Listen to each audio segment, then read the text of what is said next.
সরকারি কাজে বিনিয়োগে কাটমানি দেওয়ার অভিযোগে নির্মাণ সহায়কের বিরুদ্ধে উঠেছে। দীর্ঘদিন ধরে হয়ে আসা এই ধরনের অনৈতিক কাজের বিরুদ্ধে এবার সরব হলো গ্রাম পঞ্চায়েতের মহিলা নির্মাণ সহায়কে আটকে রেখে বিক্ষোভ দেখায় স্থানীয় বাসিন্দা থেকে শুরু করে ঠিকাদাররা।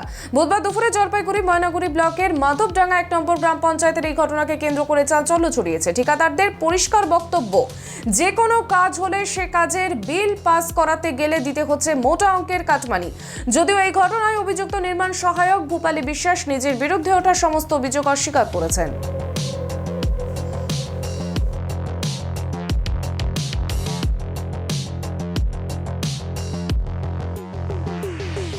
অভিযোগ বলতে আমি একটা গোপাল সরকারের পেপারসে একটা কাজ করছিলাম। তো আমি দীর্ঘদিন আসি, বিল হয় না। তারপরে আমার কাছে দাবি করে 60,000 টাকা এনএস। তারপরে আমি 45,000 টাকা দেই, তাও হবে না, 50,000 টাকায় লাগবে। তো আমি তো মানুষের কাছে ইন্টারেস্টের টাকা নিয়ে কাজটা করছিলাম। তো আমি পুরোপুরি তারপরে আবার ইন্টারেস্টের টাকা এনে 50,000 টাকা দিছি। সেই টাকাটা দাবিতে আমি জানাইছি আমার টাকাটা ব্যাক লাগবে। হ্যাঁ, ঘুষ হিসেবে চাইছিল। তারপরে আমার নেতৃত্বকে জানাইছি যে এই ব্যাপার। সবাই বলছিল মুখে কেউ ও ইসে করে না, কি প্রমাণ আছে, কি আছে, হ্যান আছে ত্যান আছে, এইভাবেই কাটাচ্ছিল। আজকে আমি সবাই নেতৃত্বকে নিয়ে আসছি।